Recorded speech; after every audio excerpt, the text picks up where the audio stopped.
ನಮಸ್ಕಾರ. ಎಲ್ಲ ಹೇಗಿದ್ದೀರಾ? ಎಲ್ಲರೂ ತುಂಬಾ ಚೆನ್ನಾಗಿದ್ದೀರಾ ಅಂತ ಅಂದ್ಕೊಳ್ತೀನಿ. ಇವತ್ತು ರಾಧಾಷ್ಟಮಿ, ಅದರಿಂದ ಯಾವುದಾದ್ರೂ ರಾಧಾಕೃಷ್ಣನ ದೇವಸ್ಥಾನಕ್ಕೆ ಹೋಗೋಣ ಅಂತ ಅಂದ್ಕೊಂಡ್ವಿ. ಹೀಗೆ ಹುಡುಕ್ತಿರ್ಬೇಕಾದ್ರೆ ಪಕ್ಕದ ಹಳ್ಳಿಲೇ ಒಂದು ಚಿಕ್ಕ ಇಸ್ಕಾನ್ ದೇವಸ್ಥಾನ ಇದೆ ಅಂತ ಗೊತ್ತಾಯಿತು. ಸೊ ಅಲ್ಲಿಗೆ ಹೋಗ್ತಾ ಇದ್ದೀವಿ ಇವತ್ತು. ಈ ದೇವಸ್ಥಾನ ಸ್ಪೆಷಾಲಿಟಿ ನಾನು ನಿಮಗೆ ತಿಳಿಸ್ಲೇಬೇಕು. ಈ ದೇವಸ್ಥಾನದಲ್ಲಿ ಪೂಜೆ ಮಾಡ್ತಿರೋರು ಜರ್ಮನ್ಸ್ ಅಂತೆ. ನನಗಂತೂ ಕೇಳಿ ತುಂಬಾ ಖುಷಿ ಆಯಿತು. ಹಾಗೆ ಇಲ್ಲಿರೋರು ನಮ್ಮ ಆಚಾರ ವಿಚಾರ ಹಾಗೂ ಸಂಸ್ಕೃತಿನ ಅಳವಡಿಸ್ಕೊಂಡಿದ್ದಾರೆ ಅಂತ ಹೇಳೋಕೆ ನನಗಂತೂ ತುಂಬಾ ಹೆಮ್ಮೆ ಅನಿಸುತ್ತೆ. ಹಾಗಿದ್ರೆ ತಡ ಯಾಕೆ, ಬನ್ನಿ ದೇವಸ್ಥಾನಕ್ಕೆ ಹೋಗಿ ಇಲ್ಲಿಯವರು ರಾಧಾಷ್ಟಮಿನ ಹೇಗೆ ಆಚರಿಸಿದ್ರು ಹಾಗೆ ಪೂಜೆನ ಹೇಗೆ ಮಾಡಿದ್ರು ಅಂತ ನೋಡ್ಕೊಂಬರೋಣ.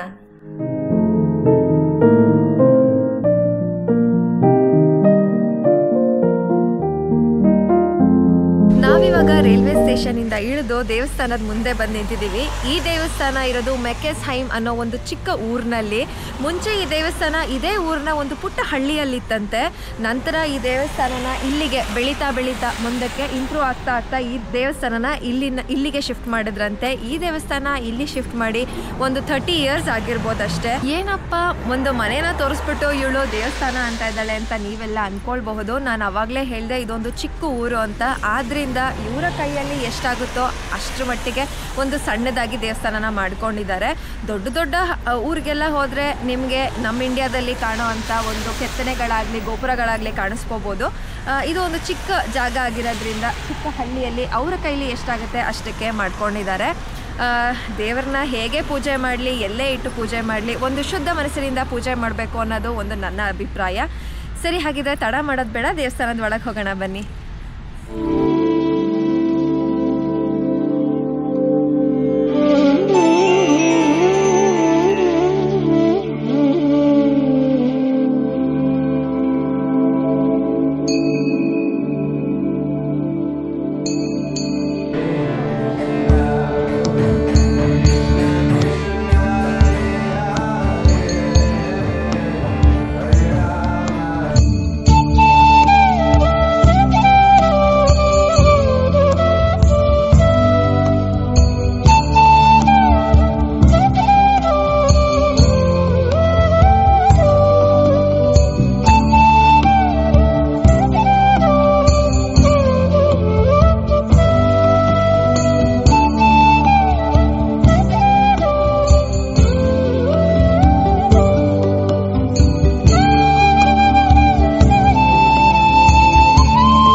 ಪೂಜೆ ಎಲ್ಲ ಮುಗಿಯೋ ಅಷ್ಟರಲ್ಲಿ 7:30 ಆಗಿತ್ತು. ಇನ್ನೇನು ಹೊರಡಬೇಕು ಅನ್ನೋ ಅಷ್ಟರಲ್ಲಿ ಪ್ರಸಾದ ಕೊಡ್ತಿದ್ದೀವಿ ಅಂತ ಹೇಳಿದ್ರು.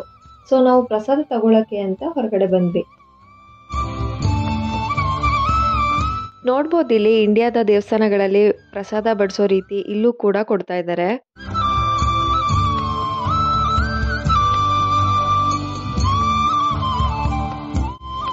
ಹೊರಗಡೆ ತುಂಬಾನೇ ಚಳಿ ಇತ್ತು. ಅದಕ್ಕೆ ನಾವು ಪ್ರಸಾದನ ತಗೊಂಡು ದೇವಸ್ಥಾನ ಒಳಗಡೆನೆ ಬಂದ್ಬಿಟ್ವಿ. ಪ್ರಸಾದಕ್ಕೆ ಅನ್ನ, ಪನ್ನೀರ್ ಬಟಾಣಿ ಗೊಜ್ಜು, ಹೆಸರು ಕಾಳು ಗೊಜ್ಜು, ಕಪ್ಪುದ್ದಿನ ವಡೆ, ಅಕ್ಕಿ ಪಾಯಸ, ಕೇಕು, ವೆಜ್ ಸಲಾಡ್ ಮತ್ತೆ ಜ್ಯೂಸ್ ಕೂಡ ಇತ್ತು. ಇಷ್ಟರಲ್ಲಿ ಕಪ್ಪುದ್ದಿನ ವಡೆ ಸ್ವಲ್ಪ ಡಿಫ್ರೆಂಟ್ ಅನಿಸ್ತು ಮತ್ತೆ ಟೇಸ್ಟ್ ಕೂಡ ತುಂಬಾನೇ ಚೆನ್ನಾಗಿತ್ತು.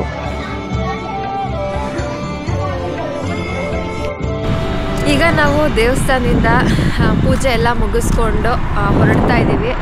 ದೇವಸ್ಥಾನದಲ್ಲಂತೂ ಆ ವೈಬ್ರೇಷನ್ನೇ ಬೇರೆ ಇತ್ತು, ತುಂಬ ಚೆನ್ನಾಗಿತ್ತು. ಅವ್ರ ಜೊತೆ ಡ್ಯಾನ್ಸ್ ಮಾಡಿದ್ದಾಗಲಿ, ಒಳಗಡೆ ಅವ್ರ ಜೊತೆ ಹಾಡು ಹೇಳಿದ್ದಾಗಲಿ ತುಂಬ ಚೆನ್ನಾಗಿತ್ತು. ನನಗಂತೂ ತುಂಬಾ ಖುಷಿ ಆಯಿತು. ಪ್ರಸಾದನೂ ಸಿಕ್ತು ನಮಗೆ. ಆಶ್ಚರ್ಯ ಏನಂದರೆ ಆ ಪ್ರಸಾದ ಟೇಸ್ಟು ನನಗಂತೂ ನಾನು ಇಲ್ಲೇನು ಅಂದ್ಕೊಂಡಿದ್ದೆ ಅಂದರೆ ಓಕೆ ಫೈನ್, ಇಲ್ಲಿ ಇವ್ರು ಕುಕ್ ಮಾಡೋದ್ರಿಂದ ಮೇ ಬಿ ನಮ್ಮ ಮೈಸೂರು, ಬೆಂಗಳೂರು, ಇಸ್ಕಾನ್ ಅಷ್ಟು ಟೇಸ್ಟ್ ಬರುತ್ತೋ ಇಲ್ವೋ ಅಂದ್ಕೊಂಡಿದ್ದೆ. ಬಟ್ ಇಲ್ಲಿ ಮಾತ್ರ ಟೇಸ್ಟು ತುಂಬ ಚೆನ್ನಾಗಿತ್ತು, ಸಿಕ್ಕಾಪಟ್ಟೆ ಇಷ್ಟ ಆಗೋಯ್ತು ನಮಗೂ. ನಾವು ಅಂದ್ಕೊಂಡಿರಲಿಲ್ಲ ಪ್ರಸಾದ ಇಲ್ಲಿ ಅವ್ರು ಹೇಗೆ ಮಾಡ್ತಾರೋ ಏನೋ ಅಂತ ಅಂದ್ಕೊಂಡ್ವಿ, ಆದರೆ ತುಂಬಾ ಚೆನ್ನಾಗಿತ್ತು.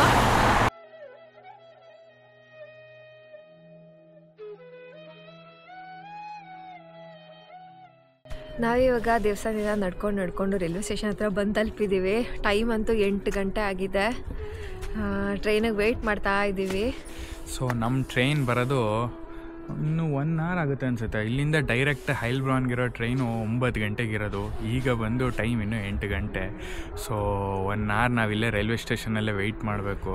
ರೈಲ್ವೆ ಸ್ಟೇಷನ್ ಅಂತೂ 4 ಜನ ಇದ್ದಾರೆ ಅಷ್ಟೇ ಇಡೀ ರೈಲ್ವೆ ಸ್ಟೇಷನಲ್ಲಿ. ಖಾಲಿ ಆಗೋಗಿದೆ. ಚಳಿ ಬೇರೆ ಸಿಕ್ಕಾಬಟ್ಟೆ ಅಂದ್ಕೊಳ್ಳಿ. ಮೊನ್ನೆವರೆಗೂ 30 ಡಿಗ್ರೀಸ್ ಇತ್ತು. ಸಡನ್ನಾಗಿ ಇವತ್ತು 10 ಡಿಗ್ರಿ ಆಗೋಗಿದೆ. ನಿಲ್ಲಕ್ಕಾಗ್ತಿಲ್ಲ, ಸಿಕ್ಕಾಬಟ್ಟೆ ಚಳಿ. ಹೆಂಗೆ 1 ಅವರ್ ಇಲ್ಲಿ ಟೈಮ್ ಪಾಸ್ ಮಾಡೋದು ಗೊತ್ತಾಗ್ತಿಲ್ಲ. ಬಟ್ ಮಾಡಲೇಬೇಕು. ನೆಕ್ಸ್ಟ್ ಟ್ರೈನ್ ಬರೋವರೆಗೂ ಇಲ್ಲಿ ವೆಯ್ಟ್ ಮಾಡಲೇಬೇಕು. ಸೊ ನಾವು ಇಲ್ಲಿಂದ ನಮ್ಮ ಮನೆಗೆ ಹೋಗ್ತೀವಿ ಆ್ಯಂಡ್ ವ್ಲಾಗ್ನ ಇಲ್ಲಿಗೆ ಎಂಡ್ ಮಾಡೋಣ. ಹೌದು, ವಿಡಿಯೋನ ಇಲ್ಲಿಗೆ ಎಂಡ್ ಮಾಡ್ತಾ ಇದ್ದೀವಿ. ನಿಮಗೆ ಈ ವಿಡಿಯೋ ಇಷ್ಟ ಆಗಿದೆ ಅಂತ ನಾನು ಅಂದ್ಕೊಳ್ತೀನಿ. ಇಷ್ಟ ಆಗಿದ್ರೆ ಗೊತ್ತಲ್ಲ, ವಿಡಿಯೋನ ಲೈಕ್ ಮಾಡಿ, ನಿಮ್ಮ ಫ್ಯಾಮಿಲಿ ಫ್ರೆಂಡ್ಸ್ ಜೊತೆ ಶೇರ್ ಮಾಡಿ, ಹಾಗೂ ನಮ್ಮ ಚಾನಲ್ನ ಸಬ್ಸ್ಕ್ರೈಬ್ ಮಾಡ್ಕೊಳ್ಳಿ. ಮತ್ತೊಂದು ಒಳ್ಳೆ ಕಂಟೆಂಟ್ ಜೊತೆ ನಾನು ನಿಮಗೆ ಸಿಗ್ತೀನಿ. ಅಲ್ಲಿವರೆಗೂ ಹರೇ ಕೃಷ್ಣ.